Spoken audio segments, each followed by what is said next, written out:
गुरुजी वैसी आत्मोन्नति नहीं हो रही 20-22 वर्ष पहले, और को 25 वर्ष हो गए हो। तो गुरुजी ने कहा किसी साधु की लंगोटी नहीं धोई अभी, कुछ ऐसी सेवाएं तो मिलती रही, ऐसे निरंतर तो मिली नहीं। बोले भगवान से मांगो। मन में आया कि हमारे भगवान तो आप ही हो, आप ही विधान कर दो। 2-4 दिन में विधान बन गया श्रीधर बाबा की सेवा का, जो कालीदय में श्रीधर बाबा वयोवृद्ध थे। बस सेवा से और सुमिरन से अंतःकरण बहुत जल्दी शुद्ध होता है।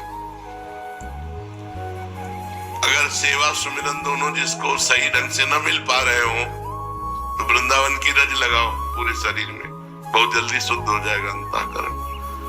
वृंदावन की रज का सेवन करो, पूरे शरीर में पाउडर की तरह लपेटो।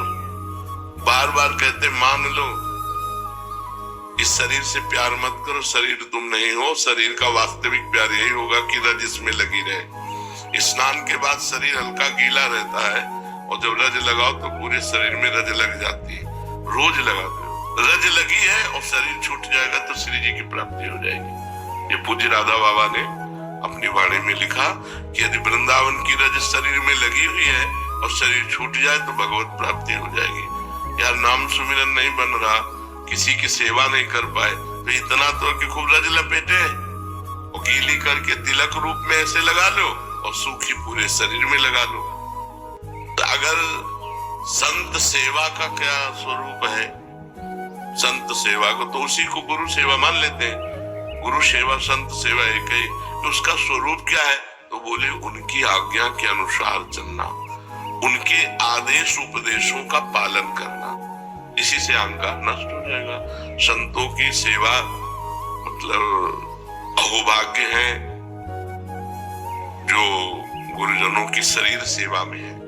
जैसे हमारे गुरुजी की सेवा में जो है ना, वो जब सामने से निकलते हैं तो हम उनके चरणों को देखकर बार बार प्रणाम करते हैं। शुरू से भाव रहा है कि जो गुरुजनों की सेवा में है वो हमारे लिए सर्वश्रेष्ठ है।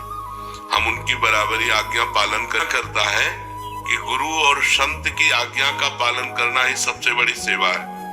लेकिन जो गुरु जी की लंगोटी धो रहे हैं, जो गुरु जी को स्नान करा रहे हैं, जो गुरु जी के जूठे पात्र मार्जन कर रहे हैं, जो गुरु जी को बना के पवा रहे हैं, और हम यहाँ माला चला करके, तो हमारा सर उनके आगे झुका रहेगा। हम सदैव उनकी चरण वंदना करेंगे कि आपको जो सौभाग्य मिला है, जो आप हमारे गुरु जी को सुख पहुंचाते हैं, इसलिए मैं आपका दास हूं, दास हूं। जब वो सामने निकलेगा तो हम पहले उसके चरणों को गौर से दर्शन करते हैं और उनको प्रणाम करते हैं कि जिसके हाथों से हमारे गुरु सेवा बन रही, वो हमारे लिए गुरु जी के समान पूज्य है। उसकी बराबरी तो नहीं कर सकते हम, तपस्या करके या तीर्थ अवगाहन करके या जो भी, उसकी बराबरी नहीं कर सकते। वो तो रहेगा ही। जो गुरु जी की चरण सेवा में है, रात दिन उनके हुक्म पर खड़ा है, उनकी सेवा में, तो आप देखो, आप भजन कर रहे हो लेकिन अपने लिए कर रहे हो। हमारी बात को समझना, गुरु आज्ञा का पालन कर रहे हो लेकिन अपने लिए। आप गुरु जी को प्रणाम कर रहे हो अपने लिए, प्रणाम कर रहे हो गुरु जी को, गुरु जी के लिए नहीं, अपने लिए, हमारा मंगल होगा। आप गुरु जी को कुछ दे रहे हो अपने लिए, लेकिन वो जो भी कर रहा है गुरु जी के लिए कर रहा है। उसको प्रणाम नमस्कार से मतलब नहीं है। गुरु जी को प्यास लगी है, पानी पिलाना, गुरु जी को भोजन, गुरु जी की आरती करने का जो समय है वो स्वयं आरती कर रहा है। गुरु जी खड़े हैं या बैठे हैं, आराम मिल रही ना, गुरु जी को आराम मिल रही ना, गुरु जी को सुख पहुंच रहा है ना। बहुत सूक्ष्मता से हमारे इस विषय को समझना, अन्यथा मत ले जाना। आप जो भी पालन कर रहे हो गुरु आज्ञा का अपने लिए, और वो जो भी कर रहा है प्रगट में गुरु जी के लिए कर रहा है। वो गुरु जी का कपड़ा धो रहा है गुरु जी के लिए, गुरु जी की लंगोटी धो रहा है गुरु जी के लिए, अपने जीवन को अर्पित किए हैं गुरु जी के लिए, इसलिए उसकी समानता में तो नहीं कह सकते हम कि उनके समान सब नहीं। कभी कृपा हो जाए हमारे ऊपर भी और हमको चंद दिन ही सेवा मिल जाए, वो समानता गुरु जी की नहीं। जो सेवा में वो तो मतलब जीत गया है। 1000 लड़के होते हैं तो 1000 लड़कों में सब थोड़ी कमांडो बन जाते हैं, 10-5 निकल पाते हैं। ऐसे मानो लाखों शिष्य हैं तो लाखों गुरु जी को मानने वाले हैं, लाखों में 10-5 गुरु जी की मानने वाले हैं। लाखों गुरु मानने वाले हैं, लाखों में 10-5 गुरु की मानने वाले हैं। उनमें से कोई 1-2 गुरु को सुख पहुंचाने वाले हैं। गुरु को सुख पहुंचाने के लिए हम तत्पर हैं। खड़ा है रात दिन हुक्म पे खड़ा, जैसे गुरु जी आज्ञा करे बस गुरु जी की सेवा।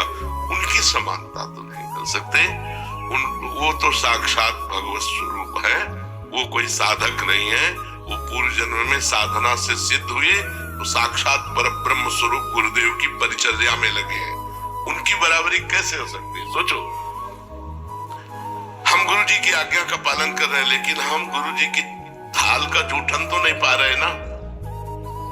पाने के बाद सरकार दिया और पूरा धो के वो पी रहा है, उसकी बराबरी हम कर पाएंगे? गुरु जी को छू नहीं सकते और रोज कपड़ा लंगोटी सब धो के फैला के कैसे उसकी समानता कर सकते हैं? हम चाहे जितना तप करें, चाहे जितना जप करें, उसकी बराबरी थोड़ी कर सकते हैं। और इसके बाद डांट लगाया गुरु जी ने, ऐसे से नहीं ऐसे। जी महाराज, उसकी समानता कैसे कर सकते हैं? हाँ, लाभ हम गुरु सेवा का ले सकते हैं उनकी आज्ञा का पालन करके, लेकिन समानता नहीं कर सकते।